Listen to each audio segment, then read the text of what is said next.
Hey Queens, welcome to the Sister Circle podcast, a podcast dedicated to providing candid conversations, information, and resources regarding women's health, mental health, motherhood, and wellness. And I am your homegirl and host, Fertility. So go ahead and get comfortable, Queen. Let's dig in. Hey Sister Circle podcast community. Today's conversation is one that is particularly special to me.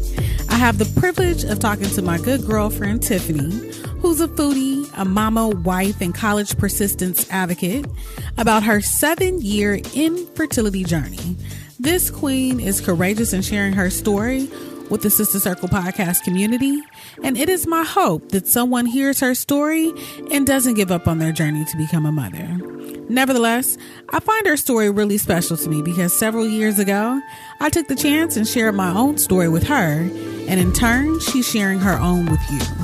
We talk about everything from recurrent miscarriages, a 5-day stint with IVF, how the lack of research led to complications along the journey, fibroid removal surgery, and a holistic approach to fertility, just to name a few things. But I don't want to give up too much. The conversation is good, y'all. I hope you enjoy.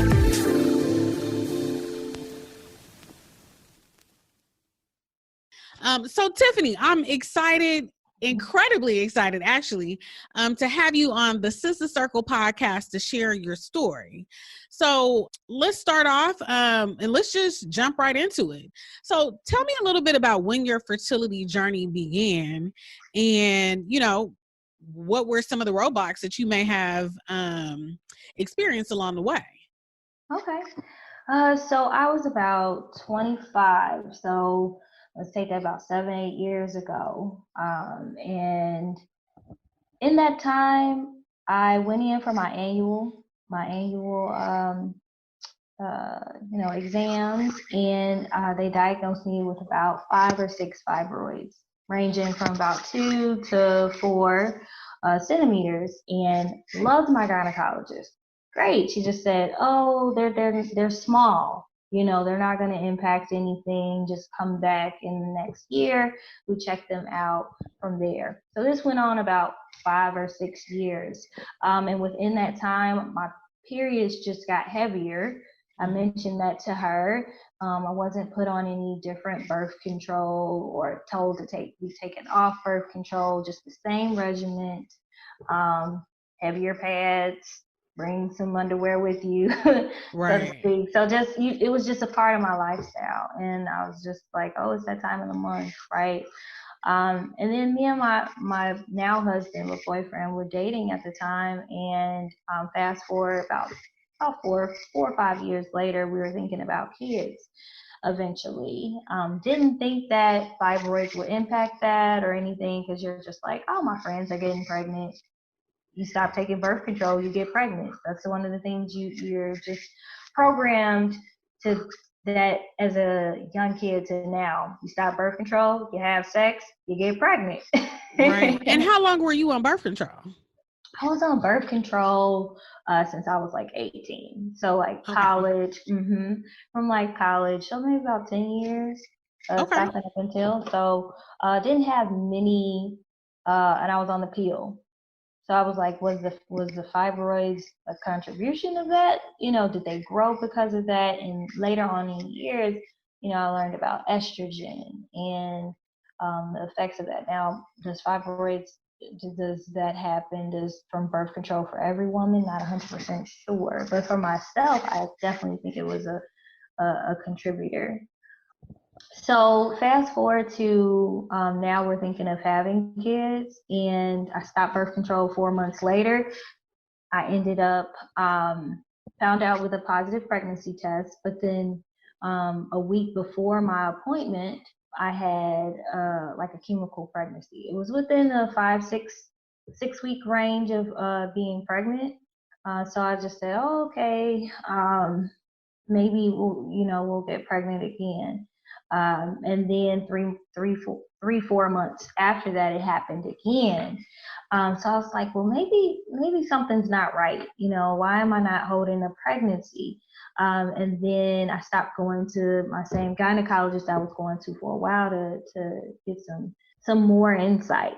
Found out about this gynecologist from, my sister's friend, and she's like, "Oh, I had fibroids before. I had them removed. I think it's with the UFE, or she uterine had them with fibroid embolization, something along those lines." So she had this done with the gynecologist. She said, and she said she did the procedure and she was pregnant after that. And I said, "Oh, okay."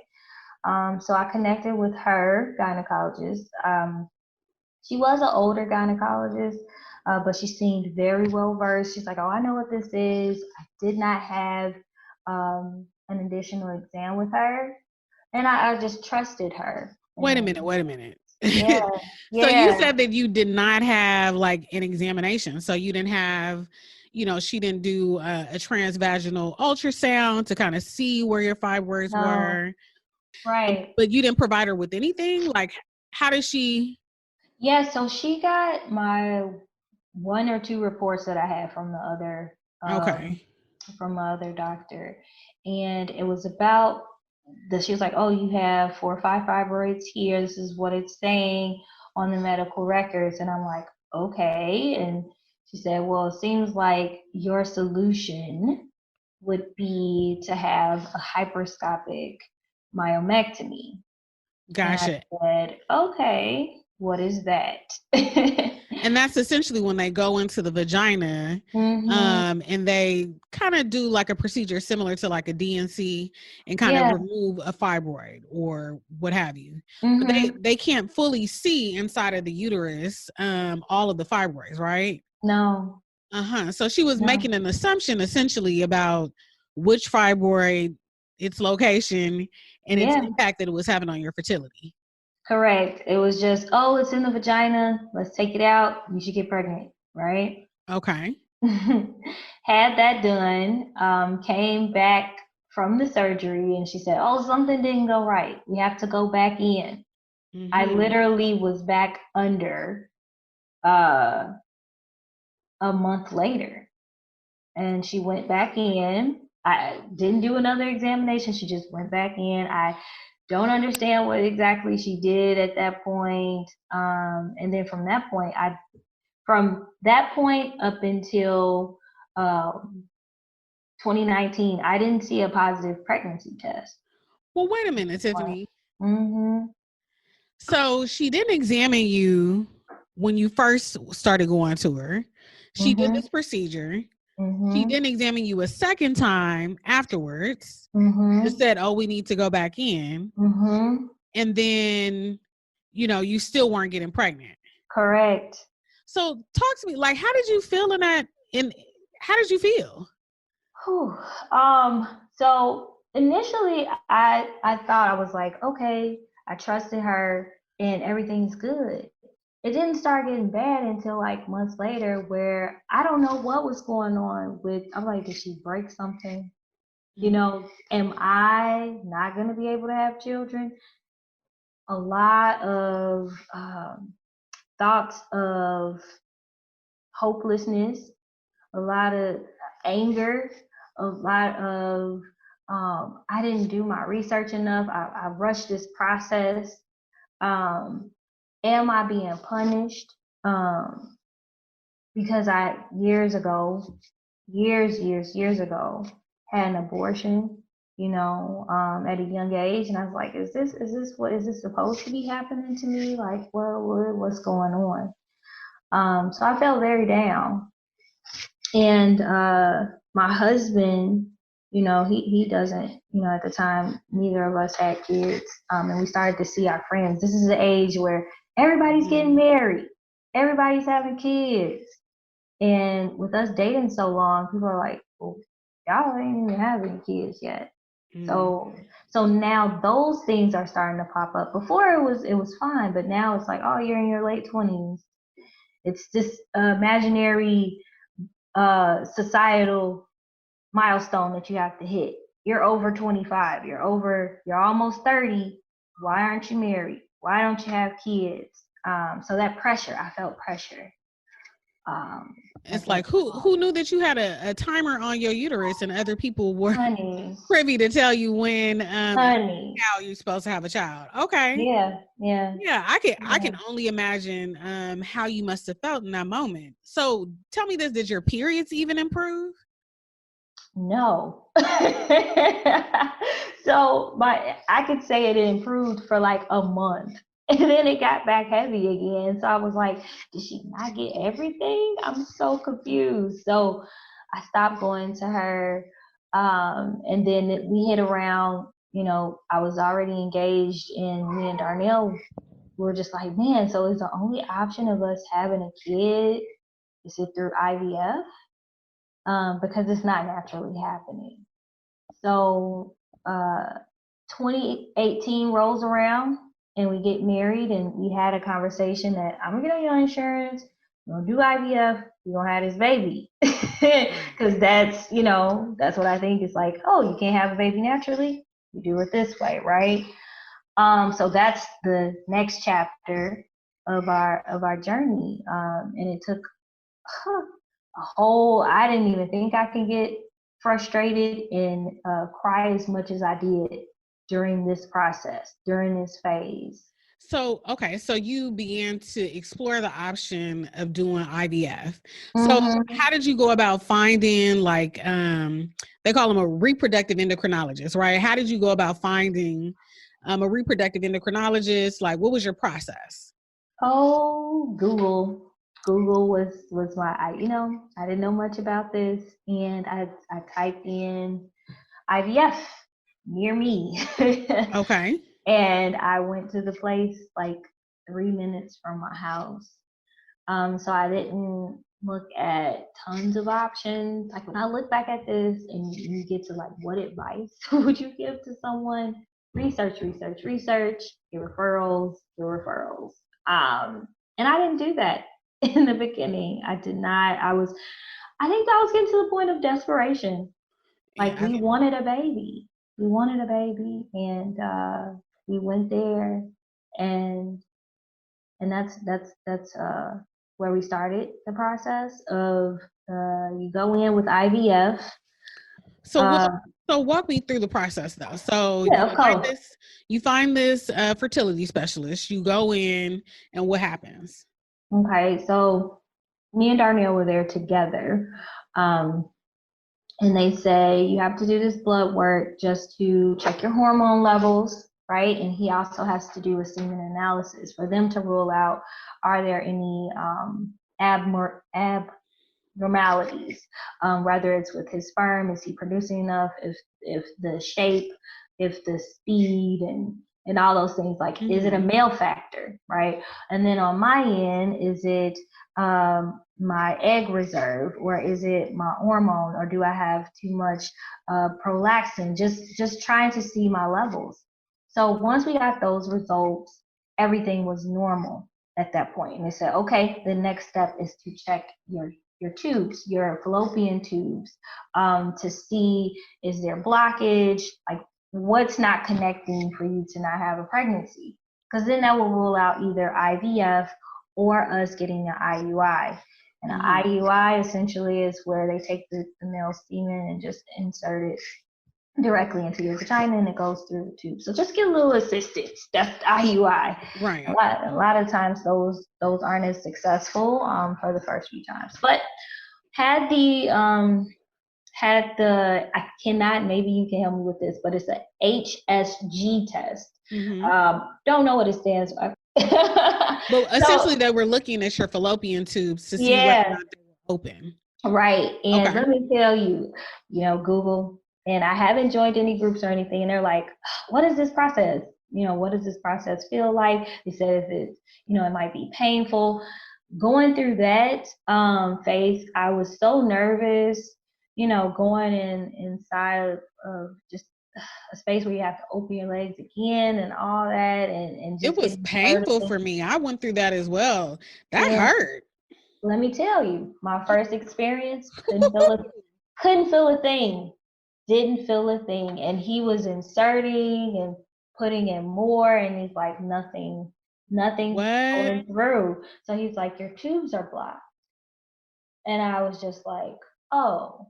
And I remember that day going back to my car and crying, like, oh, I have black tubes for what? Like, I didn't understand. And thus far, my experience with doctors, all these things were happening and I had no real answer. No real answer. And it was so frustrating. And I just started to, at this point, was getting more and more negative, like reporting back about me. And I was just like, damn, this is a me problem. Like, what do I have to do to fix this problem? Now I have blocked tubes and my husband has perfect sperm. So I can't give my husband the baby that he wants. And that was a whole nother level. It went from this pressure to have the baby to a possible solution because we're young and we're fine to, no, you're not fine, you're not okay, you have blocked tubes now, you have fibroids and you have blocked tubes. At that point, didn't see the connection, but still didn't see the connection between the tubes and the fibroids. So wait a minute. So talk to me. Yeah. So you did the initial testing where they're testing like the hormones and all of that. They did the HSG test to see whether or not your fallopian tubes were blocked. Right. Tiffany, had they not done a transvaginal ultrasound still? At this point, not yet. Okay. All right. So you have this, they tell you that your tubes are blocked. So then what happens? So then I go in for my appointment with the doctor. Now, I don't know if she was a RE. I wasn't 100% sure. I was seeing her, but then I started seeing these nurses. And they would do the transvaginal ultrasounds because at that point, the doctor asked me, do you want to proceed with doing the IVF procedure? And do you want to start stemming? Do you want to start picking a date to where you want to stem? So just back up just a little bit. I said, me and my husband were in there and we said, yes, we do want to start this process. And they said, okay, now you have to order medication that you would start 30 days. You'll start the week after your period. Right. So we ordered these medications. A lot of this was covered under his insurance. So we didn't have to pay a whole lot out of pocket for medication to get started. Thank goodness. Of it, yeah. So he had a nice package for covering IVF. So the process began where you have to do blood work. And you have to go in every other day, right? They call it stemming.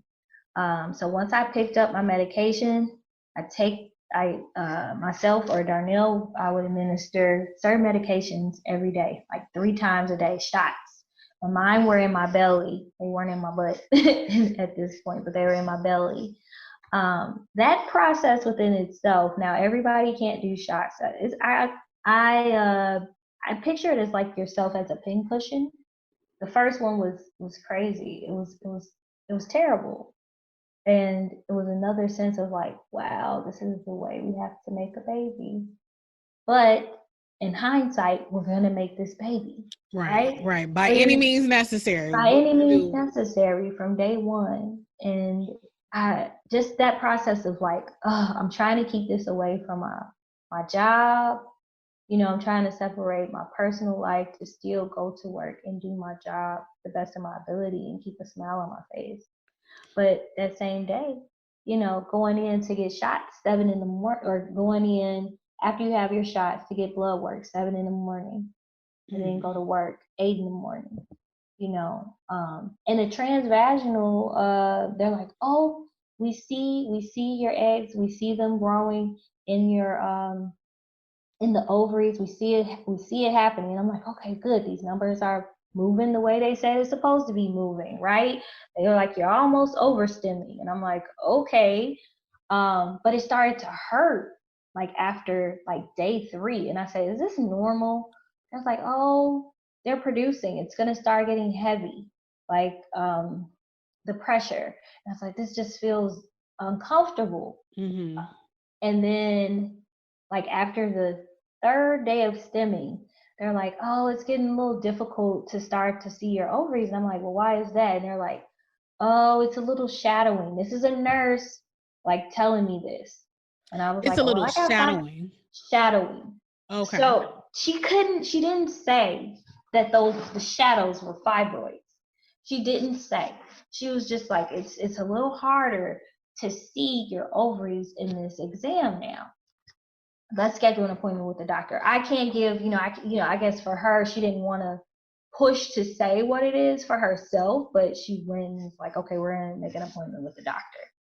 So I made an appointment with the doctor, and she said, oh, this is like day 4 or 5 of me still stemming and still coming in for blood work, still taking our money. Right. And she's like, oh, your fibroids,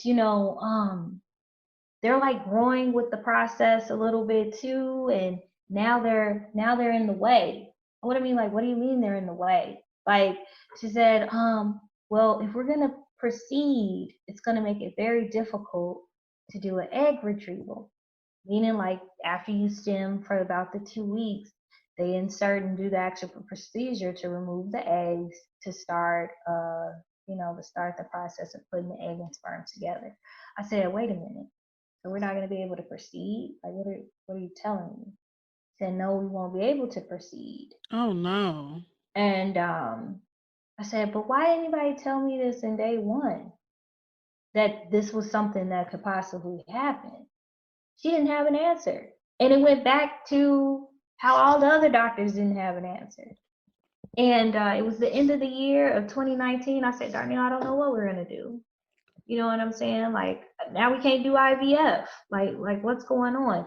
Now her response is, okay, I'm going to give you a referral to a doctor to get fibroid surgery. And I was just like, okay. So I took her referral. It was way out in St. Charles. Nice, lovely doctor, great doctor, seemed very detailed. And then this is when I called you, because it was a while ago. You said, like, months and months ago, Tiff, if you need to call me for anything, hit me up. Called you. Well, you know why I told you that, right? So just to give the audience a little bit of background. Tiffany is my former community partner turned homegirl. I remember when I first came back from my open myomectomy surgery, and I know that you wanted to like ask, like, girl, where was you at? And I remember, seeing like, she got the fibroid belly. So the fibroid belly is when, your stomach protrudes and you think that someone might be pregnant, but months and months pass and there's no baby that comes about. And so I was like, you want to know why I was gone? And you were like, yeah. I was like, I had an open myomectomy to remove my fibroids. And I was like, listen, you don't have to say anything right now, right? You don't have to ask any questions, but just know that whenever or if ever you need to talk to someone about it, I want to be here for you. And I am. And so I'm so happy that, I had that moment in which I was vulnerable with a partner. Right. And, so when you called me, I remember the day that you called me, actually.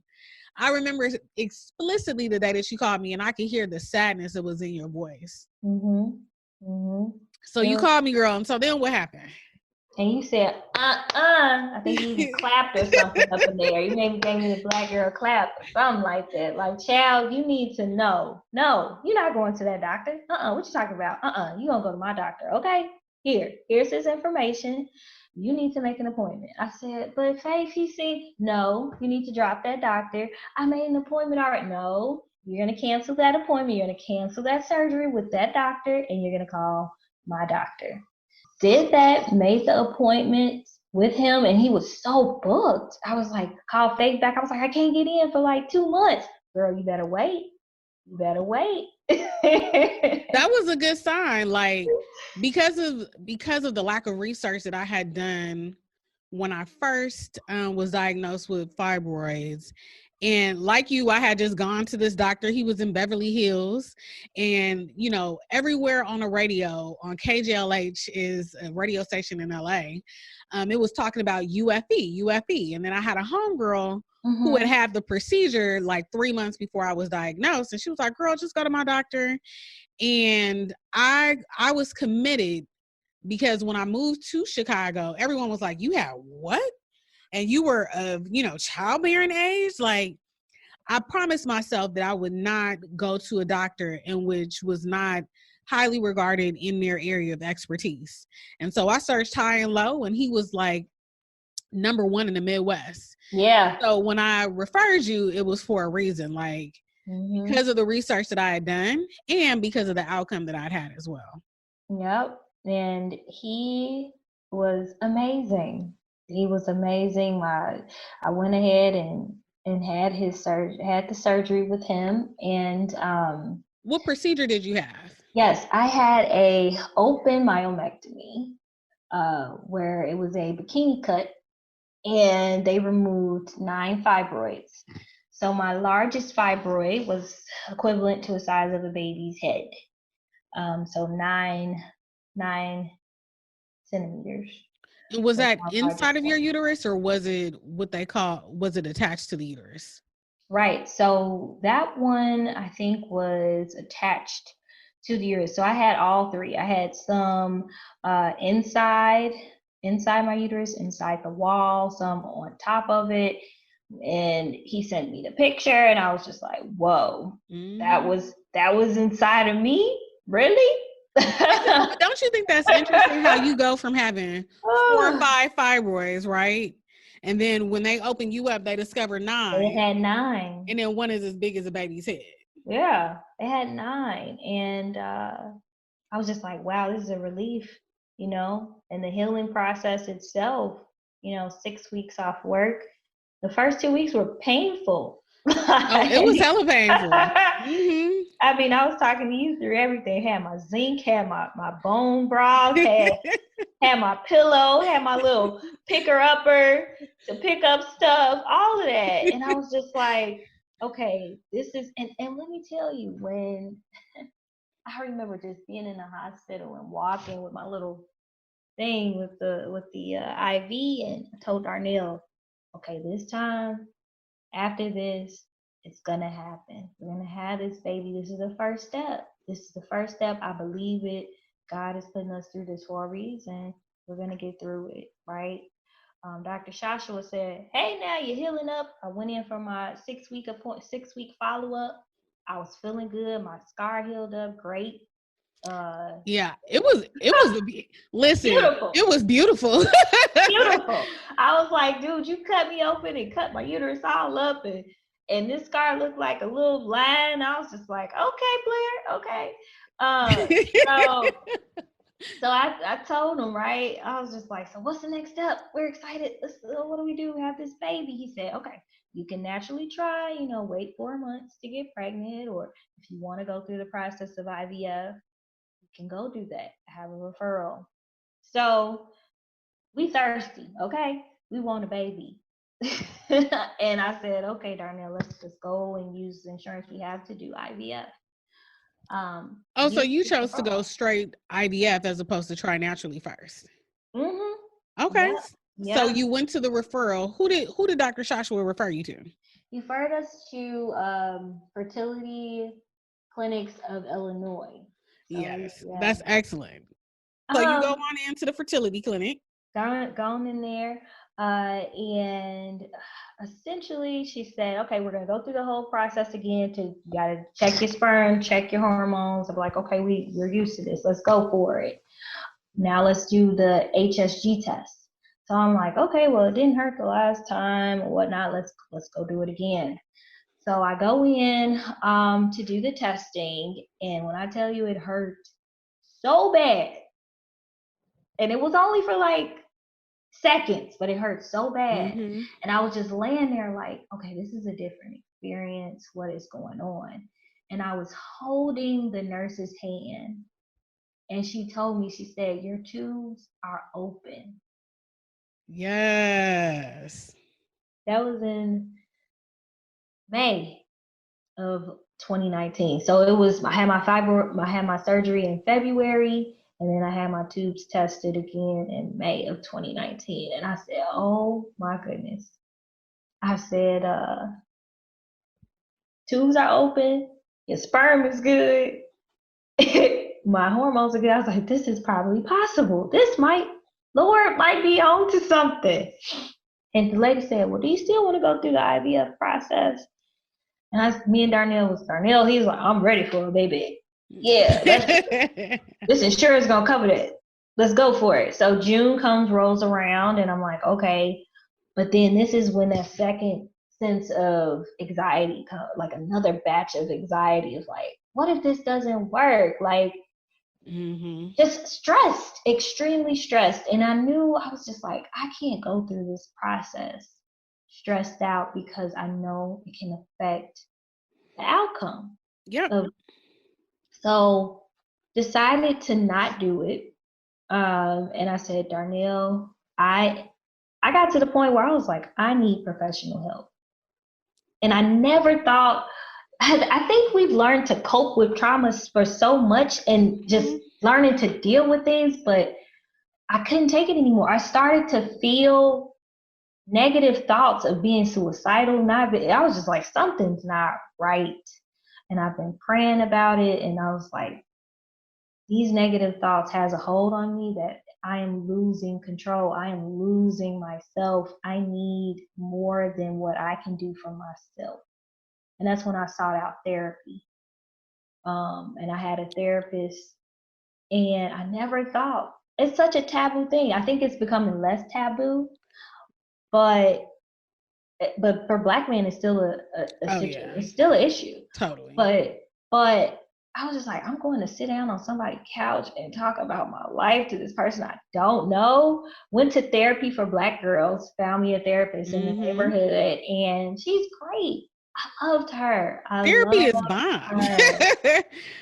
I didn't know what to talk about. She's just like, just talk, just be, But it was a domino effect of me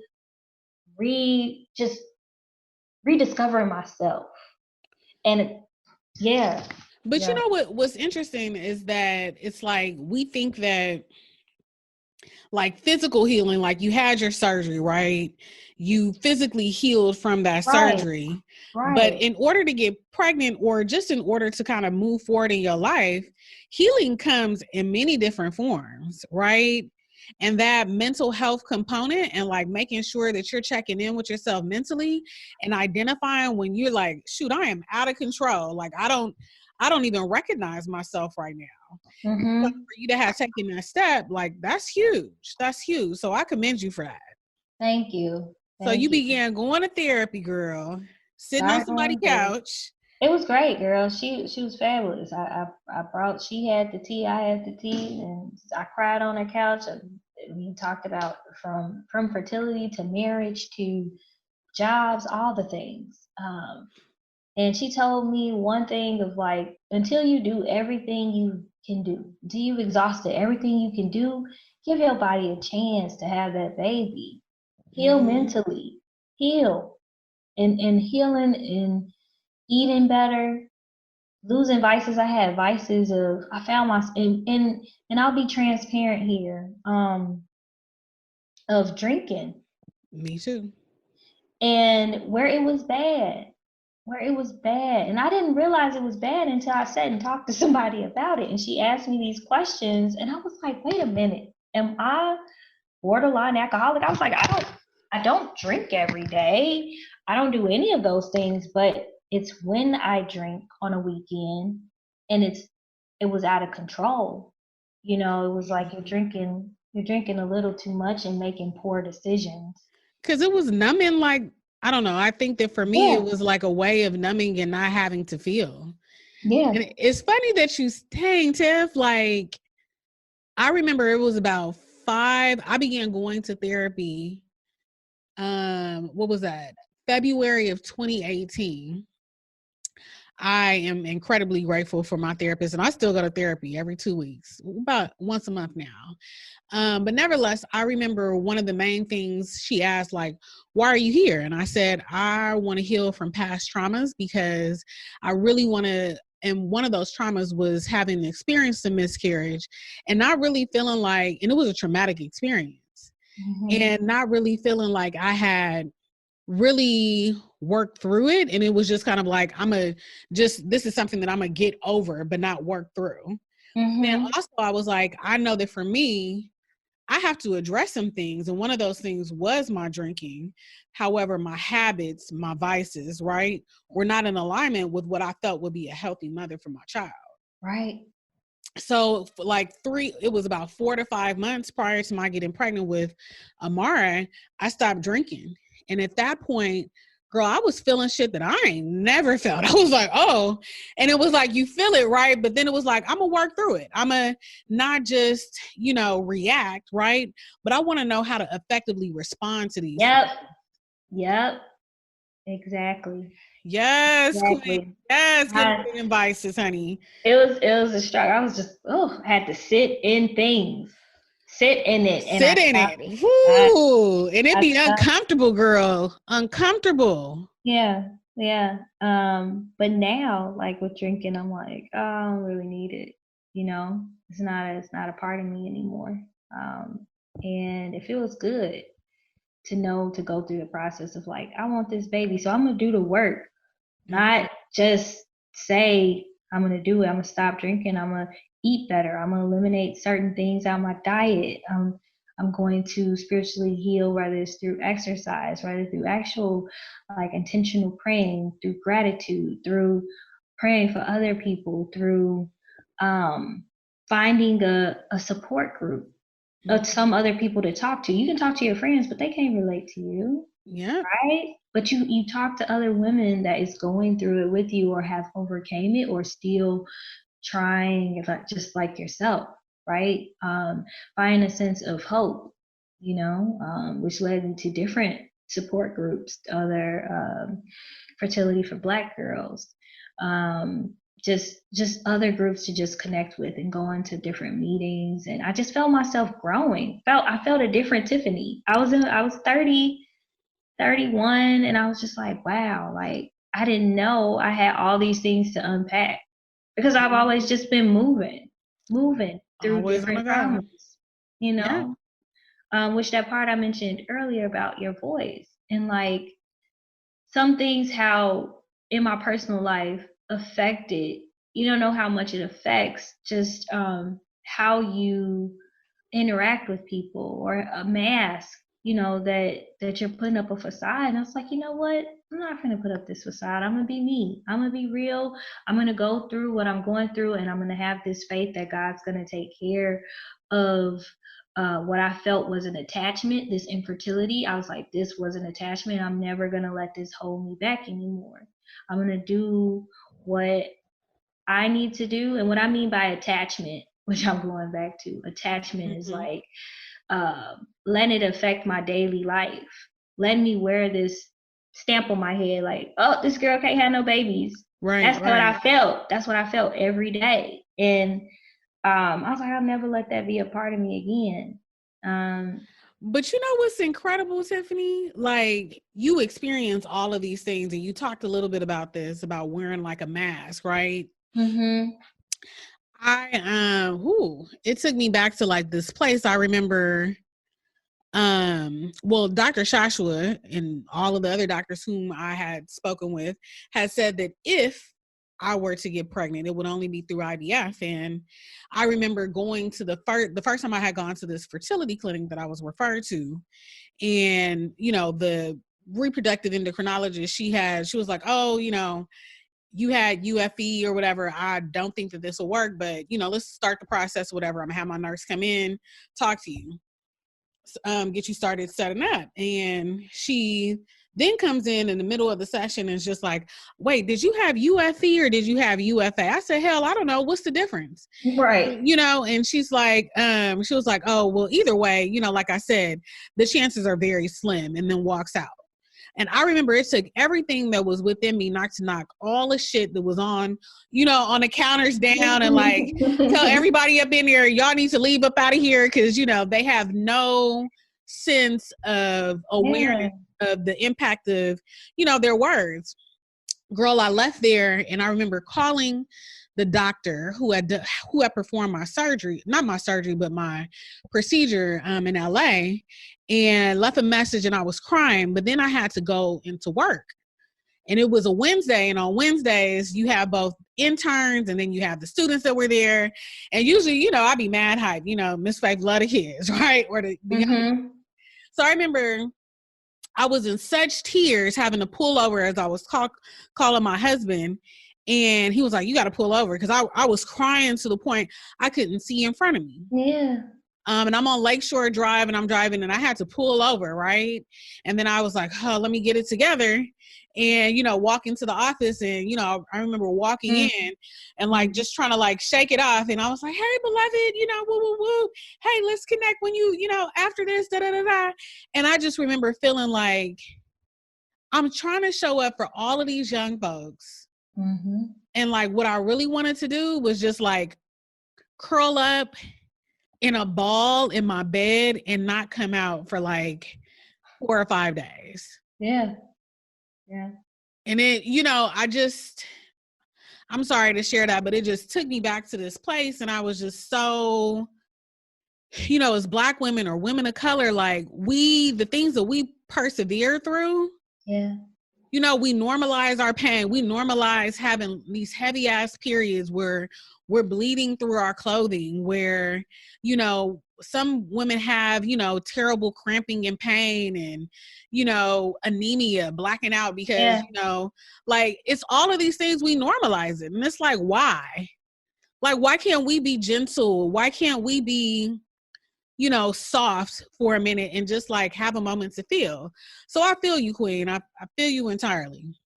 I mean, it was so many crying moments, Faith. Oh my God, of going into work. And I think I was in a staff meeting one time, and our ED, Ioka, she saw something on my face. She saw it on my face, and I was just trying to go through our little team activities. Right. And she was like, can we talk for a minute? And girl, I started bawling in front of the executive director. I just couldn't take it. I couldn't take it anymore. So definitely been there. So in July 2019, that's when I just started diving into self-healing and getting into yoga, getting more into prayer and meditation and things like that, and letting go, totally letting go. And then at that point, I did see differences in my period. So the periods, right, it went from being a week long of a lot of bleeding to the 2-3 days where I was just like, wait, where did the period go? Yeah. Wait a minute. It's and magic.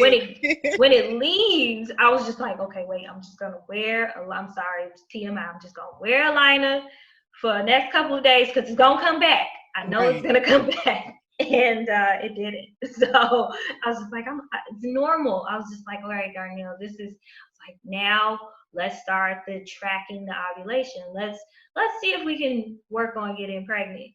And I was doing some basal temperature. That's basically when you take your temperature first thing in the morning to just start tracking your fertility, checking to see when your ovulation peaks and things like that. Because now we're at the point like, okay, let's actively try to have a baby. Right.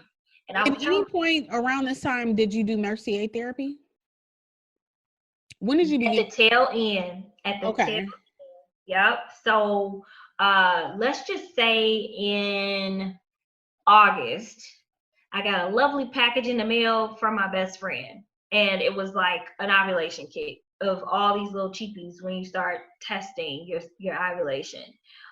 So a couple months go in, September rolls around. I'm like, okay, we've done this. It's stressful. We're not getting pregnant. And then I had a conversation with you about the Mercier Therapy. And I called around. I was like, this is $3,000, Faith. I remember you for this.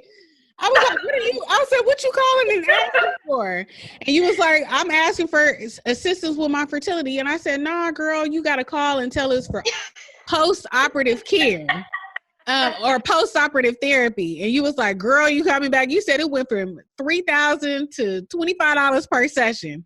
Girl, it was free. Okay. Hello, somebody. That's that good insurance. Yes. Right. It was free. So it was, passing the system. No, but, so I started that process in October. So Mercier essentially is a process where it's a 6-week, I went in weekly, and it's deep tissue massaging in the pelvic area.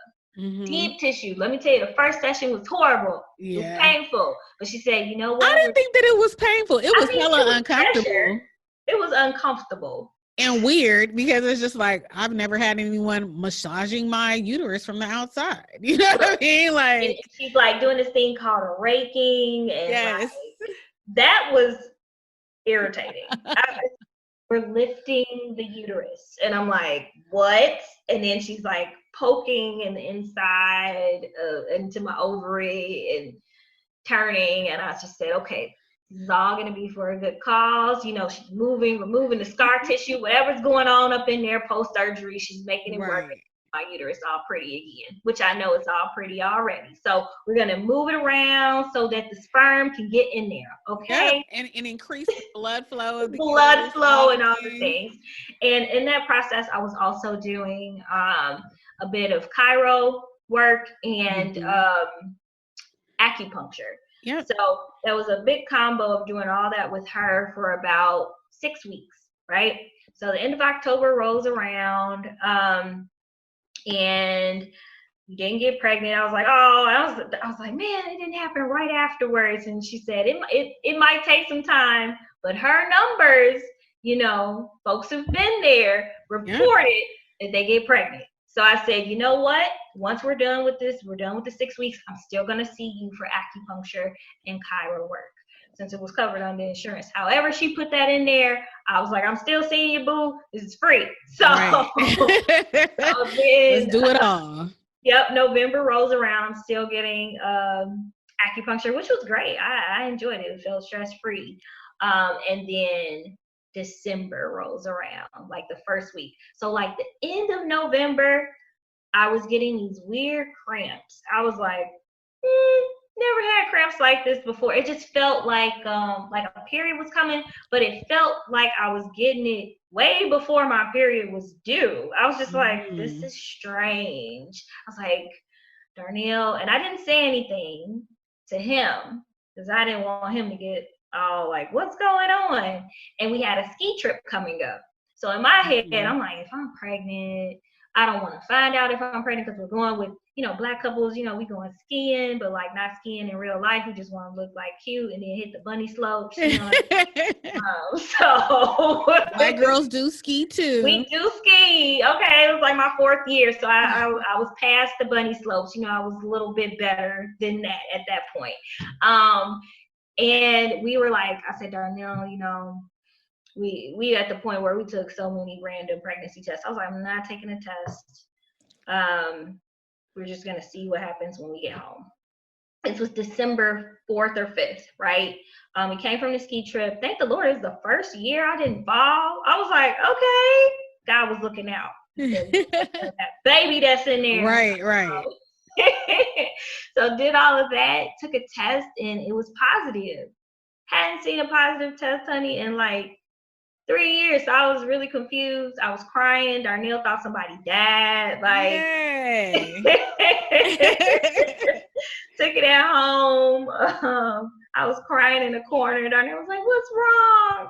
He was like, something wrong with your dad? I said, wait. I cried. You go to the extreme. Like what? Showed him the test. He's like, we need to take some more. So we went to the store and bought some more at the dollar store. And I had some cheapies. I peed on like 7. That is hilarious. But I do want to say, like, that Mercier. Honestly, that Mercier Therapy, I recommend that to every single body. Listen, I'm so excited. I actually am having my functional medicine doctor who introduced me to it on a podcast. I actually that's her next week. Later this would be great. So I'm excited. But it's funny, because of Mercier Therapy, right? Because it helps to break up all the scar tissue, Right. helps to increase like blood flow to the uterus, and like also like the placement of it in your body. The placement of your uterus, right. I remember when I had Amara, my doctor, Dr. McNair, she was like, I had faith. She was like, I had no idea, because I had 19 fibroids removed. Oh, girl, I saw that picture. I know it was crazy, girl. So she was like, I had no idea what to expect. And she said, your doctor like performed a masterpiece and there was no scar tissue. Mm-hmm. And so I was like, girl, that's that Mercier. And she was like, you all into that woo-woo. I was like, it's not woo-woo. It's called functional medicine. And I believe in it. And like, there is no one who can tell me that Mercier therapy, acupuncture, and really get into the root causes of, you know, a lot of this infertility and things that we experience does not work. Like, there is no one who can tell me that. So yes, I by far recommend it to everyone that I know who has either had, you know, a gynecologic surgery, experiences pelvic pain, such as like endometriosis, or women who also, you know, maybe have pain in their pelvis post, you know, after they've had a baby, you know, so it works tremendously. Yeah, no, it was great. So you got this positive test, but Tiffany, tell me, like, were you able to like really experience the joy in its entirety, particularly during that first trimester, or was there any type of fear that was like around it, particularly because you had experienced a miscarriage or multiple miscarriages prior to? Oh, the first 3 months where I felt like I was on pins and needles. The whole time. I mean, did I experience sickness? Not much, you know, but I was like, I don't feel pregnant, you know, and I didn't want to do anything. I was like, I want to stay in the house. I don't want to move. Like, just all of those, I want to stay in the bed. Like, I didn't want to do much of anything that I think would have harmed, that could potentially harm the baby. I don't think I felt comfortable in my pregnancy until I felt a kick. And that was like 20 weeks into the pregnancy. People were like, wait a minute, that's kind of far along, you know, like, even after I saw the baby, it looked like a little gummy bear, but I was just like, people still lose babies at this time. And I still don't feel comfortable, you know, of like telling folks, but then I had to sit back and just say, you know what, God got us. God got us. That's what I had to get in that mindset back. I had to bring myself back to the present of like, you did all this work, Tiff. You're going to have an easy pregnancy. This baby's going to be healthy and you're going to be fine. And I had to let go. It took, like I said, about 20 weeks for me to get there. But I just let go. I let go. That's awesome. So you had little DJ. Oh, child. Yes, girl. What did you have? So you found out you was pregnant. When did you have or give birth to little DJ? All right, so I gave birth to Darnell Paul Jr. Baby DJ, July 27th. Yes. Yeah, I was 37 weeks pregnant, and just due to my fibroid surgery, I did have a scheduled C-section. So yeah. Awesome. Healthy baby boy. Got all his fingers and toes, and it's the cutest little pooty booty in the world. Yes. He came out crying. I was crying. Darnell was looking over like, yep, that's a baby. Your parents. Oh, snap. It's about to get real. And it got real, I'm sure. Got real. Okay. Oh, man, that is so incredible. Listen, so incredible. So we are nearing the end of our interview, but tell me this, Tiff, what is your favorite thing about motherhood? Oh, girl, just seeing his little milestones. Now he's babbling. Is he babbling, girl? Acting like he got something to say, huh? Had a conversation, girl. It'd be like, goodly goo. Booty boo. And I'm like, what are you talking about? So his smile, his daily smile, it's just like his joy of that he brings me every day, you know, despite of like staying in the house in the pandemic, and he's just so beautiful. I just love on him. So that part, and his cuddles, you know, people say you ain't gonna get no cuddles after a few months, so you better take all them cuddles and hold him. So for him to just let me just hold him all the time is such a beautiful thing. Oh, that's incredible. So tell me this, because you know we want to show the beauty, right? But then also, like, what's the hardest thing about motherhood? Whew, child, being married and being a new mom.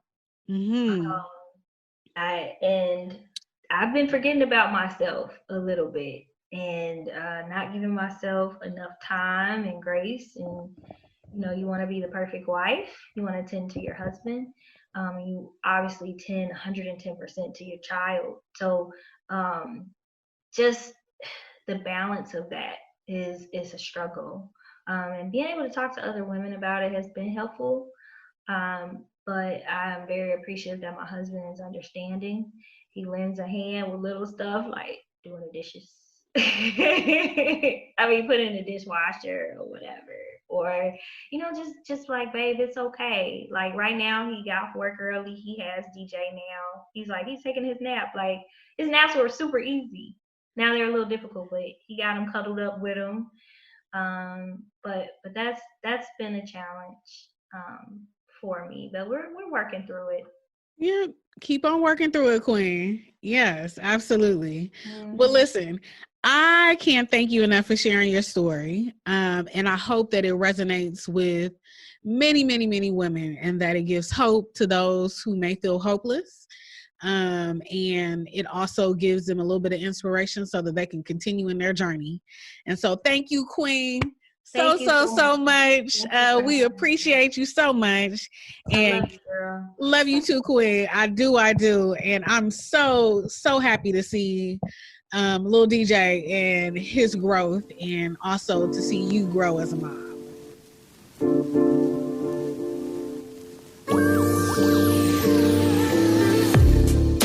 Thank you so much for listening. It is truly my hope that you both enjoyed and gained something from it. And if so, be sure to share this episode with another queen that could benefit. Also, if you are willing and able, please leave me a 5-star review wherever you consume your podcast. That is how we spread the good word, y'all. And in the meantime, be sure to follow us on all social media platforms at The Sister Circle Podcast. And be sure to check out the website, thesistercirclepodcast.com. There you can subscribe to our mailing list to ensure you get reminders about when new episodes drop, and receive our monthly newsletter that's filled with great resources. You can check out our show notes, resources, and blog. And you can send me a message if you want to be on the show, have an idea for the show, would like to collaborate, or sponsor the show. With love, Faith.